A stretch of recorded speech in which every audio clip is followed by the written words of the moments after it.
ating series na prayer and fasting. At nakakatuwa, twice natin to ginagawa every year, sa umpisa sa January and ngayon June, ano? And then gagawin ulit natin by January ulit. Pastor John, PJ, gaano ba kaimportante ang prayer and fasting? Lahat ba ay dapat mag-participate? Okay? Ano ba ang prayer and fasting, Pastor John? Kasi gaano ba yung magiging result nito sa aking pagkatao or sa aking pagiging isang Kristiyano? Now, church, listen to this. Now, look at me, ha. Ang prayer and fasting ay napakahalaga. Okay? Para sa akin, ito yung number one tool, okay, na pwede mong gamitin to i-re-evaluate mo yung sarili mo. Through prayer and fasting na gagawin natin this week ay hindi ibig sabihin para lang mag-fasting tayo, para lang magbaguhin yung isipan ng Panginoon. Hindi. Ang prayer and fasting, ang una niyang babaguhin yung ating isipan, yung ating puso, yung ating karakter, at nang makita mo, ano ba ikaw sa harapan ng Panginoon? Dahil madalas, tayo mga Kristiyano, tayo mga tao ay masyado nang bombarded sa mga nangyayari sa mundong ito. Napapansin nyo ba, minsan napapagod ka na? Yes or no? Minsan nadidismaya ka? Sino dito dismayado na? Okay? Sino dito stress? Burn out? Ayan. Or masyado ka nang nakafocus sa mga problema. Okay? Nagbabago na yung perspective mo. Iba na yung focus mo. So that's why, now, church, as City Light, gagawin natin to twice a year, tuwing January and half of the year. Napakaganda kasi to re-evaluate yourself. Now, my question to you, nag-evaluate ka na ba sa puso mo at saka sa spiritual mo? Okay? And this time, no, mga kapatid, ang prayer and fasting. Nako, kung meron kayong mga desires sa puso nyo, meron kayong mga gustong ipag-pray, ito yung pinakamaganda. Yung prayer and fasting, tingin sa akin ipagpapalit natin yung ating comfort. Okay? Saan? Sa salita ng Panginoon, at ipagpapalit natin yung ating comfort sa time with the Lord. Okay? Ipagpapalit natin yung ating comfort para lang lalo nating makita kung sino yung sinasamba natin. Okay? Napakahalaga at nakakatuwa, ang daming mga examples sa Bible na ginagawa ito. Okay? Even Jesus Christ. Okay? Now, if you read in Luke chapter 5, verse 33 to 35, sabi doon ng mga Pariseo kay Jesus Christ, they said to him, John's disciples often fast and pray, and so the disciples of the Pharisees. But yours go on eating and drinking. Now, balik niyo sa akin. Sabi ng mga Pariseo, bakit yung mga disciple mo kain ng kain? Okay? Parang kanina, may bagong dating, kain agad ng kalang ingay-ingay. Okay, sabi ko sila ay nagpe-prayer and feasting sa likod. Okay? So anyway, palakpakan natin siya si Steph, may dalang pagkain, buhay tayo, ano? So nakakatawa, sabi ng Pariseo, bakit hindi kayo nagpe-prayer and fasting? At ito yung sagot ni Jesus Christ that time, Sabi doon, can you make the guest of the bridegroom fast while he is with them? But the time will come when the bridegroom will be taken from them. In those days, they will fast. Sabi, ang bridegroom natin walang iba sino? Si Jesus Christ. Meaning, mga kapatid, mga kaibigan, tayo ang bride ng Panginoon. Okay? Tayo ay ikakasal sa Kanya someday. Meaning, tayo ay magiging makakasama niya in heaven. Pero sabi niya, hindi pwede mag-fast, okay, ang mga disciple ko habang nandito pa ako. Pero darating yung panahon, darating yung time na kayo ay magkakaroon ng prayer and fasting. Okay? Now, what is fasting? Sabi doon sa ating meaning, to abstain from food for a period of time is a disciplined practice by believers, not as an end in itself, but as a sign of repentance or of seeking God. Now, mga kapatid, now look at me. When you fast, dapat may kaakibat na prayer. Pag nag-fasting ka lang, okay, tawag dyan is diet. Sino nagda-diet? Si Pastor Biboy, obviously, tama, pansin mo, from sumo wrestler, wow, ngayon, di ko lang anong katulong, ano? Ano yun? Pang model na ngayon. Can you imagine po, ang grabing payat niya. Okay? So sobrang payat niya, naku, church, pagkasama niyo siya ngayon, lahat ng kakainin mo, bibilangin niyo ilang calories. Okay? Kaya hindi mo ma-enjoy yung pagkain. Okay? Ako ngayon nagda-diet din. Pag ikaw ay hindi mo nagfa-fast at walang prayer, walang meditation, walang connecting with the Lord, okay? Hindi yan prayer and fasting. Now, may question again sa inyo. Sino dito mayroong pinagpipray this year? Taas ang kamay. Pinagpipray this year? Work? Maybe business? Maybe yung school mo, kung anong course ang kukunin mo? Maybe kung saan ka mag-work, anong will ni Lord sa'yo? Seeking ka ng wisdom or will ng Diyos sa'yo? So, yan ay kailangan mo isama this year. Now, my question to you this morning, okay? Pag tinignan kita, pag tinanong kita, how can I pray for you? What can I pray for you? Di ba minsan ang sagot mo, hindi mo alam. Tama? That's why kaya i-realign yung ating desires, yung ating puso ngayon sa Panginoon. Okay? Dapat natin malaman, Lord, ano ba talaga ang gusto ng puso ko? Kaya ako naririto ngayon is dahil ang dami ko ngayon nakikita, ang dami ngayon gusto kong makuha, pero ito ba ay ayon sa iyong kagustuhan? Okay? Now, church, look at me. Alam ko, ilang beses na itong pinaliwanag, pero gusto ko sana intindihin yung mabuti about prayer and fasting. Kaya ang dami sa atin, now look at me. Tingin sa akin. Ang dami sa ating mga Kristiyano, hindi nag-grow maturely, okay? Or hindi siya growing Christians, okay? Or hindi nagmamature ang kanyang isipan o nagbabago ang kanyang isipan is because, hindi niya inire-realign yung kanyang sarili sa Panginoon. That's why sa City Light, wag niyong i-miss out o mamaliitin ang prayer and fasting. Nakuha nyo? Dapat this time, seryosohin nyo talaga na, Lord, this time magfa-fast ako dahil gusto ko Panginoon makilala ka. Okay, gusto ko i-realign yung aking focus, i-realign yung aking intentions. Panginoon, gusto ko i-realign yung aking kagustuhan. Gusto ko rin, Panginoon, i-realign yung aking desires sa inyo. Hindi, Panginoon, para baguhin yung isipan nyo, kundi baguhin ako. Pansin nyo, mga kapatid, look at me. Diba sa dami ng ginagawa mo araw-araw, ni prayer, ni devotions, ni reading yung salita ng Panginoon, hindi mo magawa. At wala kang pinangahawakan ng pangako ng Diyos. Until now, worried ka pa din. Nakukuha nyo? That's why, church, this week, hindi ko naman sinabing araw-araw yung gawin.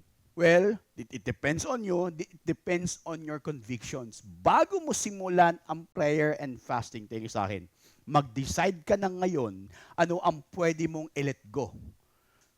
Ano yung convenient sa'yo na pwede mong ipagpalit. Saan? Sa time with the Lord. Ano yung mga bagay na kung saan ka komportable na gusto mong umalis dyan, okay? Na kung saan mo ipagpapalit yung time mo sa Panginoon. No, church, nakakatuwa isipin, ang prayer and fasting natin hindi lang about food. Okay? Hindi lang about pagkain. Pag sinabing prayer and fasting, hindi lang pagkain. Sa panahon natin ngayon, ang dami nang nagkukonsume ng time mo. Yes or no? Ang dami na nagkukontrol ng isipan mo. Ang dami ng mga bagay na kung saan ikaw masyadong busy sa mga hindi naman ganun ka-importanting bagay like yung Facebook, tama? Instagram, ano pa ba? Pinterest, ano pa ba? TikTok, okay? Ano pa ba? Basta madami social medias. Hindi na about social medias, baka pati yung ating nararamdaman. Maybe insecurities, maybe worries, maybe ang dami. Okay? Maybe until now, kaya ka sabi, Lord, bakit ganon? Hindi ako nagugutom sa iyong salita. Okay? Bakit until now, Father God, na ginagawa ko may prayer and fasting even before nag-start ang City Light, bakit ganon? Hindi pa rin nagbabago. Baka mali yung isipan mo or baka mali yung mentality mo or baka mali yung applications mo. Nakukuha niyo ba ako? Kapatid, makinig ka sa akin. Napakaganda ng ginawa ni Jesus Christ, okay, hindi lang sa kanya, pati even mga peoples sa Old Testament. Now, Pastor John, ano ba yung prayer and ano ba pwede ko i-fast? Okay? Maybe cellphones, isa ko dyan, social media, okay? Alam nyo ba kung saan ako ngayon nauubos ang oras ko? Hulaan nyo. Hindi ako sa Facebook, AI, pero sa Facebook, sorry, ang akala doon sa akin, pa scroll ko. Okay? Hindi ako nag-i-scroll sa Facebook. Pag ako nag-post doon, post na yon. Alam mo ba sa naubos ang oras ko? Sa mga reels. Alam mo ano ngayon? Dati naubos oras ko sa debate. Ngayon, hindi ko alam bakit, na yung ASMR, ang tawag doon? Ha? O, yung mga ganun. Kasi na-amaze ako, okay, sa mga Indiano na kumakain ng isda na hindi hinihiwalay yung buto. Alam mo yung mga curry, siguro grabe yung buto, kinakain yung ulo lahat. Doon ako na-amaze. Okay? At ito pa masakit. Alam ko nagda-diet ako. Pero puro pagkain. Sabi ko, ano ba naman yan? Tuwing nanonood kami, narinig, puro kain yung napapanood mo. Okay? So, kailangan mo i-let go yan at ipagpalit mo yung time mo with Him. Na kasi minsan may sinasabi sa iyo ang Panginoon, hindi mo na naririnig. May pinagpagawa sa iyo ang Diyos na dahil dyan sa mga bagay na nagkocontrol sa iyo, hindi mo na nagagawa. Okay, masyado ka ng focused doon sa bagay na hindi naman magkakaroon ng benefit sa iyo spiritually. Nakukuha nyo? Now, there are 7 different types of fast in the scriptures. Okay? Hirapan nyo ako. Help me sa SNR na pinagsama-sama. Okay? 7 different types. Okay? Number 1 is normal fast. Pag sinabing normal fast, ito yung ibig sabihin ng abstaining from all food but not from water. Kung yan ang gagawin mo, kapatid, okay, ngayon pa lang, habang nakatingin ka sa akin, habang nag-iisip ka, habang pinagpipray mo, Lord, sa 7, okay, alin dyan ang pwede kong gawin at ang pwede mong gawin para is-sacrifice mo for the Lord. Abstaining from all food but not from water. Ang gumawa niyan, walang iba kundi si Jesus Christ for 40 days. Wala siyang pagkain, kundi tubig lang. Sabi doon, if you read in Matthew 4:2, after fasting for 40 days and 40 nights, He was hungry. Hindi binanggit dyan, He was thirsty and hungry. That is why during the 40 days sa wilderness, si Satan tinempt siya na gawin yung bato na maging tinapay. Ano ang sabi ni Jesus Christ? Hindi lang nabubuhay ang tao saan? Sa tinapay, kundi sa bawat salita ng Panginoon. Ito yung nag-struck sa akin. Oo nga, no? Bakit, Panginoon, tinanong ko sarili ko, hindi ako nagugutom sa inyong salita? May isang pastor lang sabi, nakalimutan ang pangalan niya, sabi niya, dapat hindi ka mag-guilty pag hindi ka nagbasa. Dapat hindi guilty, dapat magugutom ka. Pag hindi ka nagbasa, dapat maramdaman mo yung gutom, yung hunger, yung thirst pagdating sa salita ng Panginoon. How come? Some of us, ang devotions, bagsak. Nakuha nyo? Maybe, ito yung time mo na Lord, subukan ko nga, ipagpapalit yung gutom ko sa inyong salita. Pangalawa, partial fast. Pwede ka kumain, may tubig, pero walang meat. Okay? Pwedeng gulay, salad. Yan. Pwedeng, basta kahit ano. Marami sa atin ang hindi kumakain ng gulay. Ang ifa-fast nila, hindi pagkain ng gulay. Puro meat. Okay? It depends on you. Okay? Depende yan sa convictions mo. At alam ko, ngayon pa lang, okay? Meron lang sinasabi ang Diyos sa'yo. Sabi doon, limiting the diet but not totally abstaining from food. Ito yung ginawa ni Daniel. If you read in Daniel chapter 1 verse 12 to 17, sabi doon, please test your servant for 10 days. Give us nothing but vegetables to eat and water to drink. Then compare our appearance with that of the young men who eat the royal food and treat your servants in accordance with what you see. So he agreed to this and tested them for 10 days. Now, continue. At the end of the 10 days, they looked healthier and better nourished. Now, chuk me. Look at me. Pwede ba naman to? Okay, look at me. Meron namin akong memes. Okay? Tingin sa akin. May benefit ang pagkain ng gulay. Tama? Tingin mo yung katabi mo. Yung hindi magulay. Di ba? Si Pastor James nyo, pag-pray nyo, kumain ng gulay, ayun, nagka-gout. Dahil may bagoong, okay? Pag-pray nyo siya. Now, church, hindi lang yun ha. No, ito ka sa akin ha. If you eat gulay, okay? Kung yun ang fasting mo for 1 week or 10 days, it depende sa'yo. Okay? Depende sa'yo. Kung ayaw mo ng meat or mga fish or 10 days, mag-iba yung itsura mo. Promise. Pag, di ba, may kasabihan, kumain ng gulay para di ba lumiwanag ang buhay? Okay? Humaba ang buhay. Okay? Iba yung nasa isip ko lumiwanag. Kasi gutom ka na Anyway, sabi, and not only that, the reason why, tingin sa akin the reason why Daniel, look at me, chose not to eat meat and vegetables kasi meron siyang gustong patunayan sa mga, sa mga sumakop sa kanila. Okay? Sa mga Babylonians. Now, look at me. Ba't chuk ako ng chuk? Okay, look at me. Tingin sa akin. Okay? Gutom na ata. Chuks na ata. Gusto kong kainin mamaya. Okay? Look at me. Tingin sa akin. Because gusto ni Daniel, magkaroon siya ng wisdom. Now, Lord, ipagpapalit ko yung convenient, yung sarap sa wisdom na gusto kong makuha from you. And then sabi doon, than any of the young men who are eat the royal food. So the guard took away their choice food and the wine they were to drink and gave them vegetables instead. Now, church, listen to this. To these 4 young men, sino yun? Si Daniel, si Abednego, basta yung kaibigan niya, yung 4 na. God gave knowledge, so church, and understanding of all kinds of literature and learning. And Daniel could understand visions and dreams of all kinds. Now, kapatid, look at me. If you are asking God's wisdom for wisdom, now church, dapat meron kang gustong i-sacrifice. Maybe some of us now, ay hindi alam kung anong desisyon na gagawin mo. Maybe hindi ka kasi humingi ng wisdom. Hindi, wala saan. Wala sa puso mo.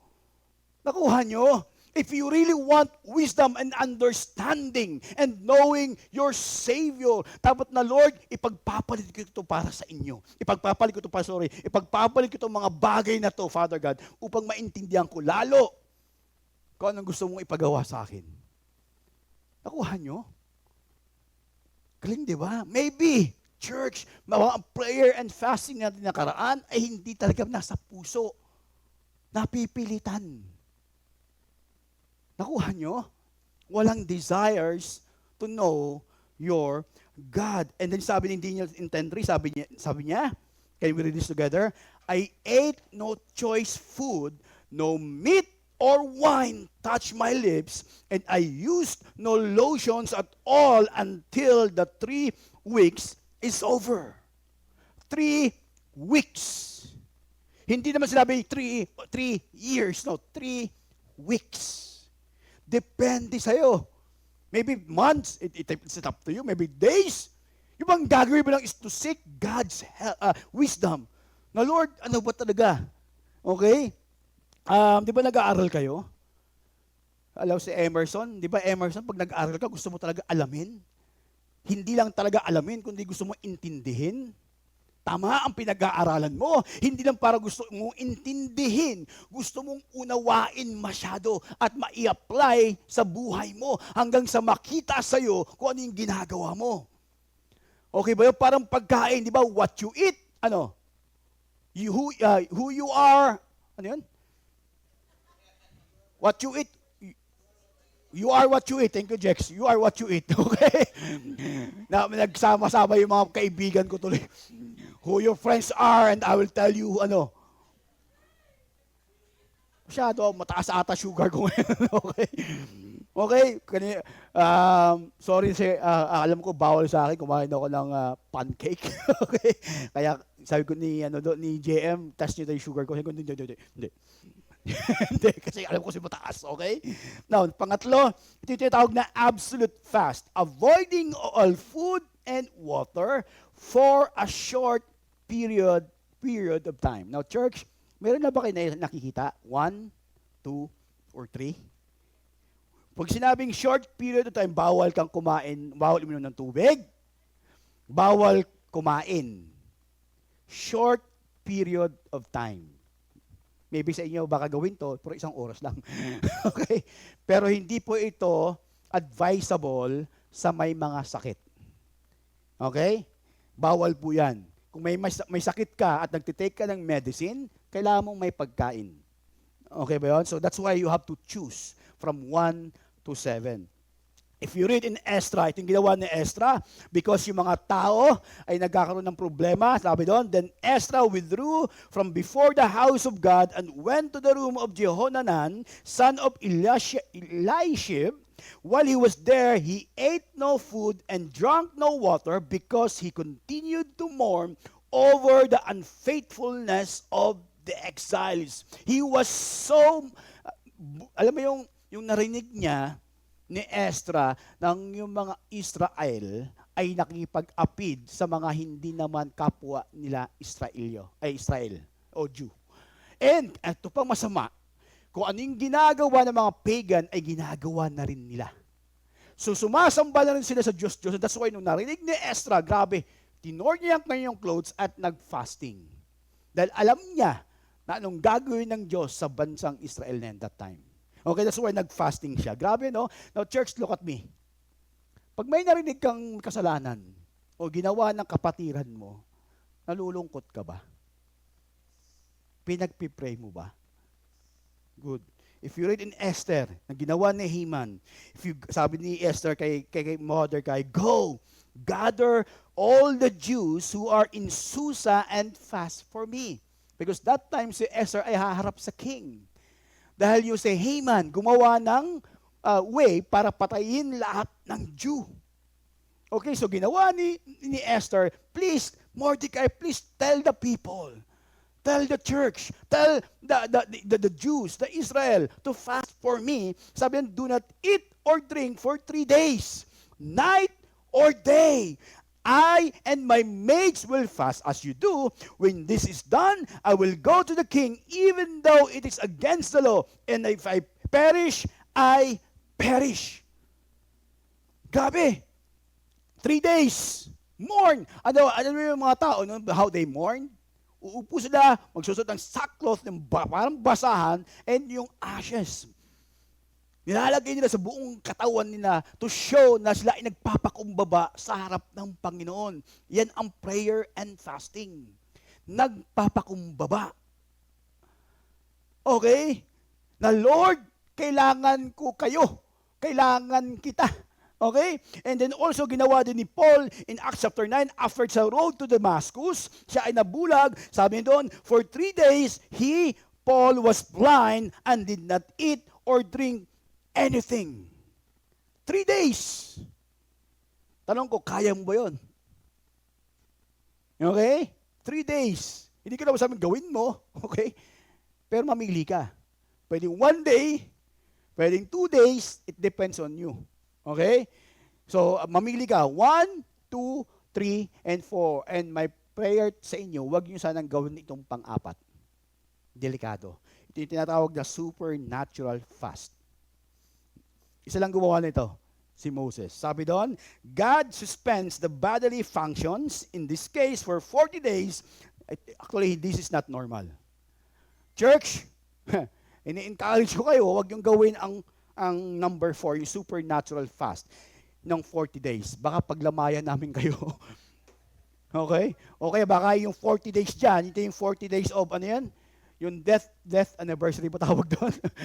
Wag yung gagawin yan. Okay? Hindi ka si Moses. Okay? Kasi nga, hindi naman ito ang will para sa iyo. If you read in Deuteronomy chapter 9, verse 9, ginawa ni Moses, when I, Moses, went up on the mountain to receive the tablets of stone, the tablets of the covenant that the Lord had made with you, I stayed on the mountain 40 days and 40 nights. I ate no bread and drank no water. Wow! Sinuspend ng Diyos yung need ng katawan.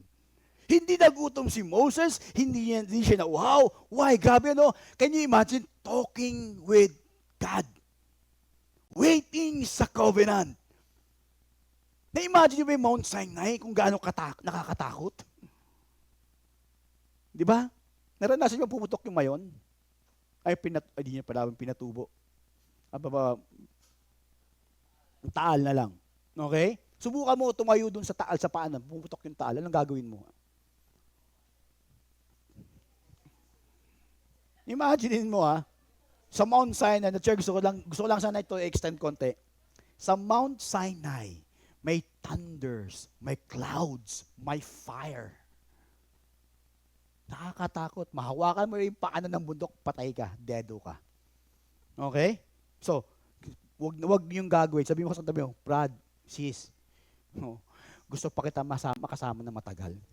Okay? Wag mong gagawin number 4. Then number 5, ito yung tinatawag na private fast. Meaning, gawin mo anytime. Anytime. Kung meron kang need, mag-fasting ka. Kung meron ka mga dapat ipag-pray, mag-fasting ka. Kung meron ka dapat hingiin sa Panginoon ng wisdom, mag-fasting ka to seek God's wisdom or advice or yung will ng Panginoon sa'yo. Okay? Sila Ate JM yun, nag-fasting yan bago nag-baby. Di ba? Answered prayer agad.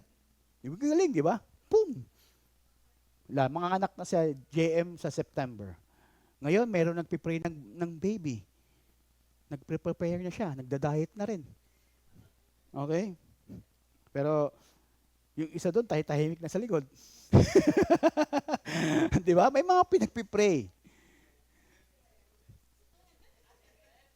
And then church, lalo na kapag meron ka talagang pinagdadaanan. Hindi ko alam kung pinagdadaanan nyo sa buhay nyo. Hindi ko alam kung anong hinaharap ninyo. Pero church, kag merong burden, maybe God is telling you, magkaroon ka ng private fast to seek God's will or wisdom sa buhay mo. Maybe gusto mo ng direction, maybe you ask God through your private fasting. Hindi lang twice a year ang ginagawa ng City Light, pwede mong gawin every month kung gusto mo. Mag-fasting ka, private fast. Sabi doon, fasting in a way that others don't know about it. If you read in Matthew chapter 6, sabi doon, when you fast, do not look sober as the hypocrites do, for they disfigure their faces to show men they are fasting. I tell you the truth, they have received the reward in full. But, church, when you fast, put oil on your head and wash your face so that it will not be obvious to men that you are fasting, but only to your Father who is unseen, and your Father who sees what is done in secret will reward you. Pag nagpa-private fast ka, huwag naman yung mukha kang kawawa. O yung, nagpa-fasting ako. Ilang buwan na, isang taon na nga eh. May mga ganun. Huwag kang ganun. Okay, latang-lata ka. Na pinaparamdam mo na nagpa-fasting ka. No, hindi dapat ganon. Mag-ayos ka. Hindi yung mukha ka laging bagong gising. Di ba? Dapat mag-ayos ka pa rin because alam mo na ikaw at ang Diyos lang nakakaalam sa pinaggagawa mo at pinagdadaanan mo ngayon. Yan ang private fast. And ito lang nakakalungkot, marami sa atin di ginagawa yan. Tama? Walang private fast. Ang lagi na susunod yung will niya, yung kagustuhan niya, yung kanyang perspective o yung kanyang pananaw. Pasok ng pasok. And then, pagkapasok ng pasok, because without asking God's guidance or wisdom, ayan. Di ba? Sisingayin sa Panginoon. Nakukuha nyo? Anong pinagpipray mo? And then also, pang-anim, congregational fast. Ito yung tinatawag ko ngayon. As your pastor, church, dapat tayo ay magkaroon ng unity. One heart. Ano yun? One church. Ano pa? One pursuit. We are pursuing God's will sa buhay natin. Isa lang ang pursuit natin. Ang makilala ang Panginoon. Because, no, church, sa Pilipinas, napakagulo na. Pansin nyo? Nagsisimula na naman ang divisions. Nagsisimula na naman ang mga bawat Kristiyano nag-aaway dahil lang sa mga politiko. Nagsisimula naman lumalabas yung magagaling. At nagsisimula na naman ang bawat isa nagkakaroon ng inis. Tama? Pag may nakikitang about politics. At marami sa atin, nagsasabi lang, ang bobo naman ito. Hindi makaintindi. Sila yung kulay ganito. Sila yung mga kulay ganito. No. Dapat tayo ngayon, mga Kristiyano, ay magpapatuloy, mag-shine ng ating liwanag na natagpuan sa Panginoon. Magulo na ang social media. Hindi ko sinabing manahimik ka sa politiko o sa politics. Huwag mo lang gamitin na ang social media maging platform mo para sa iyong opinion regarding sa Senado ngayon. Yes? Kasi kahit tama ang opinion mo, mali pa rin sa pananaw ng iba. Are we clear? Are we clear? Ito yung congregational fast. Kasi napakagulo na. A call to a sacred assembly to meet with God. If you read in Joel, 3 chapters lang naman yan. If you read chapter 1, more on present and future judgment. Chapter 2, ito yung mga dapat genuine repentance na sinasabi ng Book of Joel. Number 3, chapter 3, meron pa rin hope during the restorations. Hope and restorations, chapter 3. Now, church, listen to this. Nasa tribulation naman tayo ngayon, problema, hindi man tribulations, kundi mga bagay na dapat nating ayusin at meron pa ring pag-asa. Nakukuha nyo? If you read this in Joel chapter 2, verse 12 to 17, even now, sabi niya doon, declares the Lord, return to me with all your heart, with fasting and weeping and mourning. Rend your heart and not your garments. Return to the Lord your God, for he is gracious and compassionate, slow to anger and abounding in love, and he relents from sending calamity. Who knows? Next slide. He may turn and have pity and leave behind the blessing, grain offerings and drink offerings for the Lord, your God. Blow the trumpet in Zion, declare a holy fast, call a sacred assembly, gather the people, consecrate the assembly, bring together the elders, to gather the children, those nourishing at the breast. Let the bridegroom leave his room, and the bride her chamber. Let the priest who minister before the Lord weep between the temple porch and the altar. Let them say, spare your people, O Lord. Do not make your inheritance an object of scorn, a byword among the nations. Why should they say among peoples, where is their God? Genuine repentance. Now, church, ang kailangan ng Pilipinas ay hindi lang magaling na leader. Ang kailangan ng Pilipinas, ikaw, isang Kristiyanong meron genuine faith. Ikaw ang kailangan ng Pilipinas sa pamamagitan ng pag-lead mo sa asawa mo at sa mga anak mo. Tayo ang pag-asa, hindi ang leader. Nakuha nyo? Sa mga young people, sa mga wala pang anak, now tingay sa akin, gusto nyo bang baguhin ang Pilipinas sa tulong ng Panginoon? Yes or no? Simulan nyo sa inyong pamilya.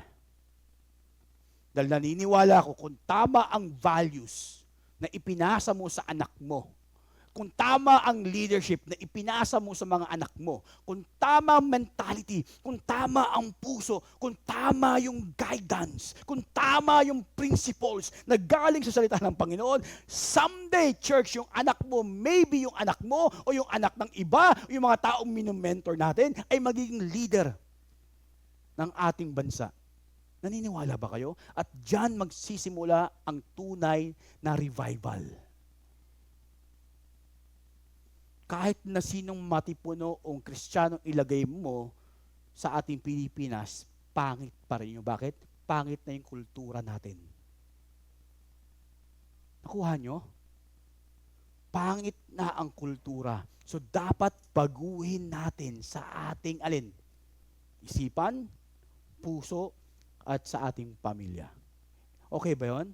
Sa mga kabataan naman dito, sa mga young people, maybe hindi kayo okay sa family nyo. Maybe dysfunctional kayo. Maybe some of you are broken families. Alam mo, hindi pa dyan matatapos ang buhay nyo.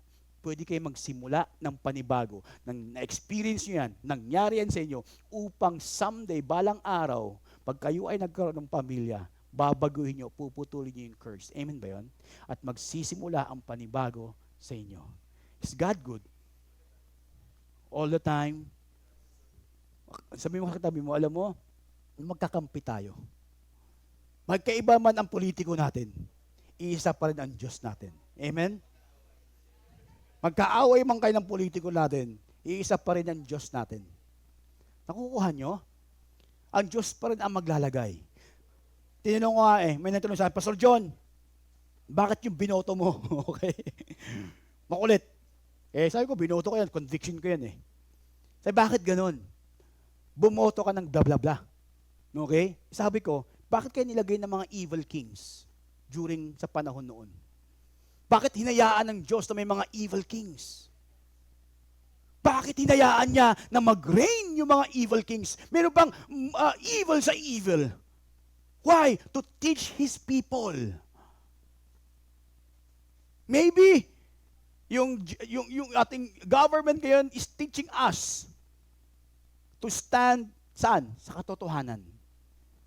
Tama? So tumawid kayo sa tamang tawiran. Okay ba yan? Yes? So, sa mga nag-driver, hintayin ng green bago. Ay, nako. Alam mo, meron ako sinira sa couples ba yun? Kaya daw tayo nagkakagulo ngayong Pilipinas kasi hinahayaan natin. Lahat tayo cheater, lahat tayo liar. Walang corrupt kung walang naglalagay. Yung mga may sasakyan ngayon, nagpapalakad sa fixer, guilty na ako doon. Ayusin natin itama natin ang tama. Tama? Yes? Kasi gusto natin ng alin? Shortcut. Now, magsisimula ang pagbabago kanino? Kanino? Sa'yo. Sabi mo nga, sa akin. Sabi mo nga, sa akin. Ang kailangan ng Panginoon, genuine repentance. Now, City Light, sa mga young people, sa mga wala pang anak, baguhin natin yung kultura. Simulan natin sa bahay natin. Simulan yung mag-asawa. Pag hindi kayo open, pag hindi kayo nag-uusap, pag hindi kayo nagkaroon ng discipleship, kung walang tinatawag na communications, yung proper communications, church, magpuproduce din tayo ng sakit ng ulo someday. Okay ba yun? Malinaw? And then number 7, I hope and pray, and ito yung gagawin ng ating presidente ngayon, national fast. Sabi doon, a nation seeking God in a time of crisis. If you read in 2 Chronicles chapter 20 verse 3 to 4, sabi doon, alarmed because ito yung ginawa ni Jehoshaphat, because 2 nations were attacking him, Jehoshaphat resolved to inquire of the Lord, and he proclaimed a fast for all Judah. The people of Judah came together to seek help from the Lord. Indeed, they came from every town in Judah to seek Him. Sana, no colors. Tama? No politics. Na sana dapat tayo magkaisa dahil ang kaaway natin hindi yung mga politicians. Alam mo kaaway natin? Walang iba kundi ang demonyo. Sabi ng Bible, we are not wrestle against flesh and blood, against the rule, the dominions na meron sa mundong ito. Nakuha nyo? Sabihin mo, hindi kita kaaway. Sabi mo, anong kulay mo? Pink ka ba? Green ka ba? Blue ka ba? Purple ka ba? Hindi ko alam. Basta alam ko, ang kulay ko, purple and gold, yellow. See the light. Okay? Hindi Lakers. And of course, in Nineveh. Alam mo, ito yung pinakamagandang example sa Old Testament na ginawa ni Jonah. Ang Nineveh, na kung saan gugunawin ng Panginoon, yung king nila, nagtawag ng buong prayer and fasting na save ang buong syudad ng Nineveh sa panahon ni Jonah. Because they are seeking God with all their heart. Nagpakumbaba. Hindi nagmayabang. At hindi nagmalaki. Nagpakumbaba sila. At na-save ang buong Nineveh sa destruction. So why fast? Number 1, they were worshiping God. Pangalawa, seeking help from God. Pangatlo, seeking God's will. Okay ba yun? Seeking God's will. Nakaraan, sinasabi ko lagi sa round table natin kay Lashina, gusto ko ng TV. Sabi na, 3J, not now. No. Gusto ko ng TV. Sabi ko, Lord, ano kayo gawin mo? Sirain mo nga yung projector. Sirain mo itong projector. Ayun, sira nga. Sabi ko, Lord, hindi ko, example lang naman to ha. Buti na meron tayong spare na projector. Ina-OOC ako, tabingi. Okay? Sabi ko, Lord, ano kaya pwedeng gawin? Kung will ninyo na magkaroon tayo ng 85 inches, yabang na TV. Okay? Na hindi naman kami mahirapang bumili. Bigyan nyo nga ako ng directions. Bigyan nyo nga ako ng wisdom. Alam mo, nung pumunta ako sa Mega Mall, sa may Mega Trade Hall, to check mga sapatos, okay? Na hindi naman ako nagpabudol. Sa Ate Abo mo lang nabudol. Kasi, di ko naman gusto yung sapatos, pero binili niya eh. Okay? And then, habang naglalakad ako, kasi once, di ba, mga tayo, pag mayroon ka ng bagay na gusto mong kunin, masaya ka na, lalabas ka na. Iwan mo yung bahala ko sino may iwan sa loob, okay? Habang naglalakad ako, merong sumisit-sit sa akin. May sale. Pagtingin ko, uy, mga appliances! Thursday yun, Thursday. Pagpasok ko, magkano to? Magkano yan? Pwede ba card? Pwede. Ilang buwan? 24 months. Ooh! Tinignan ko yung unang TV, brand. Magkamalam, magkano? 120,000. Ooh! Nagkwenta agad ako. Medyo mahal pa, pero nakukonvince na ako. Tinatawagan ko si Justin, hindi sumasagot. Nasa honeymoon. Tinatawagan ko si Nicole. Ay, hindi sumasagot. May meeting. Sino kayo pwede ko talawagin? Na Lord, ito ba yung will nyo? Sabi ng asawa ko, kalma ka lang. So, umupo ako doon sa gilid. Nasa harapan ko yan. Sabi ko, Lord, gusto ko na itong brand. Lord, gusto ko tanggalin yung ano ko. Gusto kong erase. Alam mo, gumagano ako sa tip. Erase. And then, biglang nakita ko na naman yung TV. Gumagano ako, parang hawak mo yung beat. Alam mo yung mga ganon. Ayan na. Lumapit sa akin ng yung isa pang sales lady ba tawag doon? Sabi niya, bro, sabi niya sa akin, pag binili mo to now, meron ka pang discount. Instead of 120,000, okay? 24 months, magiging 90,000 na lang. Sabi ko, wow! Gumagano na ako. Alam mo yun? Wow! Sumakasaya na ako. Pero ko, Lord, ito yung brand maganda. Samsung ata yun o LG. Sabi ko, Lord, tika lang. Siguro, layo ka muna. Sabi ko, sis, layo ka muna. Gusto ko lang mag-isip. Nasa harap ko pa, hindi ko nakikita yan. Pagkaharap ko, oh Lord, give me wisdom. Tingnan ko, magkano yan? Alam mo magkano? 94,000 pesos. Tinignan ko kayo. biglang nag-flashback yung mukha ni Sheena. PJ, hindi mo yung galit na galit. And then, sinend ko sa couples ata yun, sabi, alam ba ni Sheena yan? Nag-go ba si Sheena? Di pa eh. Nasa honeymoon eh. Pero sabi sa akin, kunin mo yun. 96, sabi niya, bro, pag binili mo yun ngayon, sabi pa lang isang slaves boy, magiging, instead of 94,000, 81,000 na lang. Like, grabe yung bang gusto mo na? Anong card ba? Anong card? Sabi niya, ano bang card meron ka? Sabi sa akin, anong card ba pwede? Naksayabang ano. Kasi meron akong PWK, PWD, senior, ito lang. And sabi niya, sabi ko, Lord, masyado pang malaki. Tinanong ko agad yung isang GC namin, bro, lapagan tayo dito. Kaya thankful ako sa may mga willingness. Sabi ko, ano ba sabi sa akin, biling pa ako ng wisdom. Sabi ko, bro, what if yung display mo ang kukunin ko, hindi yung brand new? Sabi niya, kasi, boss, pag brand new, 2 weeks mo pa makukuha yung TV. Ako atat na atat, di ba? Pansin niyo naman. Sabi niya, kung itong kukunin mo, boss, by Tuesday, pwede na ma-deliver. Magkano yan? Yung display niya. Sabi ko, ilang araw na naka-display yan? Sabi niya, 7 days. Sabi niya, magkano yan? Mga itsura nyo, nakatingin sa akin, masyado kayong magkano, ano? 85 inches. Sabi ko, Lord, thank you for the wisdom.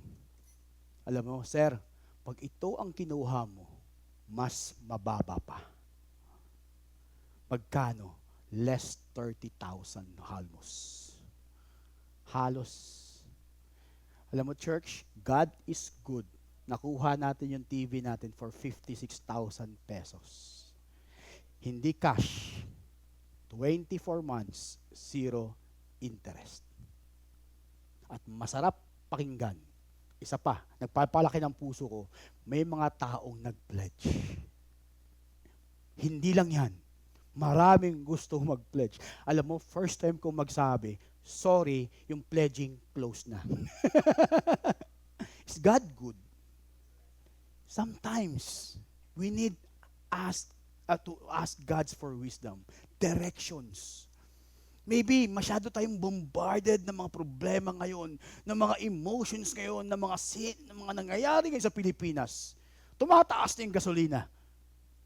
Tayo na lang hindi pa tumataas. Especially ngayon sa Pilipinas. Church, may pag-asa pa ba? At hindi lang yan mga kapatid. Alam mo, napakabuti ng Panginoon. Yung TV rack natin, alam mo magkano yan? Hulaan nyo. Nag-send ako doon sa Facebook. 21,000 pesos. Hindi ko to sinasabi para pagmayabang ko Kundi sinasabi ko sa inyo na walang imposible sa Panginoon. May nagsabi, PJ, out of the blue, kami na bahala dyan. Amen? Now, church, tingin sa akin. Ikaw ba yung tipo ng Kristiyanong takers? Or ikaw yung Kristiyanong givers? Maybe now, kaya tayo medyo hirap, medyo daming iniisip because hindi na bago ng Diyos yung puso natin at yung perspective natin. Amen ba yun? Maybe, sa loob ng ilang taon mong pagiging isang Kristiyano, maybe nagkaroon ka ng time ng stagnant, pero naniniwala ko pag ikaw ang tunay na anak ng Diyos, hindi ka nagiging stagnant. Nag-grow ka. Nagbabago yung faith mo. Nagbabago yung puso mo. Nagbabago yung pananaw mo.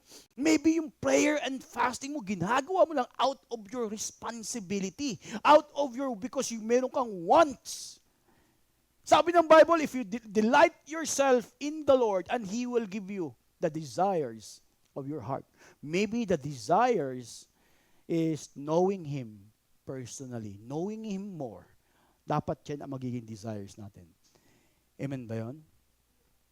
At merong naawa, ewan ko lang kung Church, gusto mo maging part sa pag-advance ng kingdom ng Panginoon? Yes or no? Yes or no? And then let's do our part. Sabi mo sa katabi mo, do your part. Do your part. Do your part.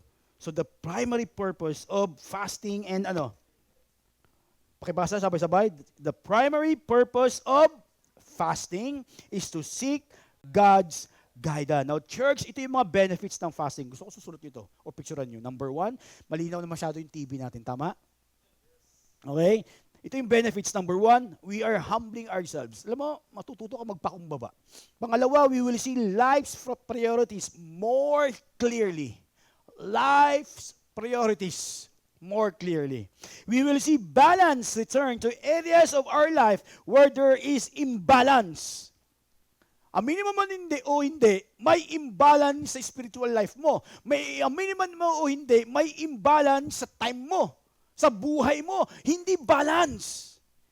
Kaya itong week na to, ito yung binigay sa atin chance para mai-realign ulit lahat sa Panginoon. Pangalawa, our selfish ambitions and pride will begin to be washed away. Now, ba't sa akin? Gusto ko to. Our selfish ambitions na minsan mali na yung puso natin. Na minsan kaya ka madali na mapikon, masaktan, o nagiging insecure because punong-puno ng pride ang puso mo. Ang pride ay hindi lang magmayabang. Ang pride, ibang picture ng pride is hiyain. Mahiyain. That's pride. Fear of rejections, that's pride. Fear of showing kung ikaw ay isang anak ng Panginoon, yan ay pride. Fear na mag-share ng salita ng Panginoon, yan ay pride. Nahiya mag-post about God's love, about God's grace, about God's truth sa social media mo, yan ay pride. Kasi ayaw mo mawalan ng kaibigan. Okay ba yun? Maging bold sana tayo. Ito pang mga benefit, we will be more sensitive to God. Picture niyo ito. Benefits of fasting, our hidden areas of weakness and susceptibility will rise to the surface so that God can deal with them. Church, gusto ko itong gitna, i-highlights mo yan. Now, tingin sa akin. Tingin sa akin, look at me. Huwag ito sa TV, okay? Ako muna. May mga area sa buhay natin o sa buhay mo na hanggang ngayon tinatago-tago mong kasalanan. Yes? At pinapalitan mo ng pagpapanggap. Pag ginawa mo yung prayer and fasting, makikita mo na, Lord, ito yung bagay nagiging hindrance sa prayer ko, hindrance sa aking growth, hindrance sa paglakad ko sa inyo. Gawin mo ang prayer and fasting. And also lastly, God will make you more unselfish. Benefits. And then, when the church needed direction, they fasted and pray. If you read in Acts chapter 14, verse 23, Paul and Barnabas appointed elders for them in each church, and with prayer and fasting committed them to the Lord, in whom they had put their trust. In Ezra chapter 8, verse 21, gusto ko to, there, with the Ahava Canal, I proclaim a fast so that we might humble ourselves before our God and ask Him for a safe journey for us and our children will win with all our possessions. I was ashamed to ask the kingful soldiers and horsemen to protect us from the enemies on the road because we had told the king. And then, church, the gracious hand of God is on everyone who looks to Him, but His great anger is against all who forsake Him. So we fasted and petitioned our God about this, and He answered our prayer. Gusto ko sinabi ni Richard Foster, more than any other discipline, church, fasting reveals the things that control us. Pansinin mo, subukan mo mag-prayer and fasting ngayon, malalaman mo kung saan yung madalas mong hinahanap. Cellphone mo, Facebook mo, social medias, yung mga bagay na kung saan parang hindi ka mapakali. yan yung nagko-control sa atin. Yan yung nagpapa-slave sa atin. Okay ba yun? Now, church, this morning, bago tayo magtapos, gusto ko maghanap ka ng prayer partner mo. Okay? Tamad na kayo umalis, no? Let's all stand. Find someone na hindi mo naman close. Na hindi mo naman kilala. Okay, hindi masama ba yung sinabi ko, hindi close. Kasi baka maghiwalay si Peter at si Juby. Okay. Hindi. Kung mag-asawa kayo, pwede kayo magsama, okay? Pero mas maganda, wives to wives, yung mga hindi mo masyado pang nakakausap. Find someone. Go around. Go around. Find someone. Find someone. Women to women, men to men. Okay? Find someone. AJ, doon kayo? Okay? Babae sa babae. At lalaki sa lalaki.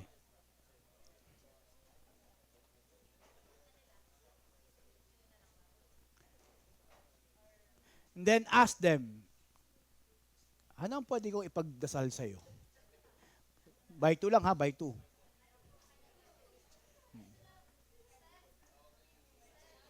By two nga ni.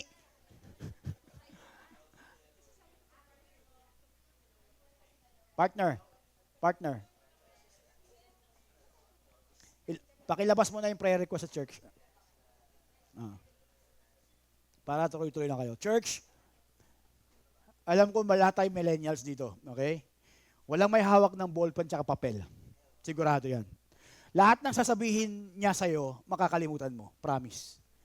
So gusto ko sana, mas maganda, ilabas ang cellphone, write down sa notes ninyo yung kanyang prayer request. And, kapatid, tingin sa akin, bago kayo magtanungan, mag-set ng time, mag-set ng date, ng day, kung anong oras kayo pwedeng mag-video call just to pray. Kung hindi mo siya friend sa Facebook, unfriend mo siya. Add friend mo siya. Because church, this time, dapat hindi na natin hawak ang bit. Dapat this time, ang hawak natin is faith. Amen? So, please, get her number, Facebook number first, and set kayo ng time and day. What time kayo pwede mag-pray? At ano yung dapat mong ipag-pray sa kanya?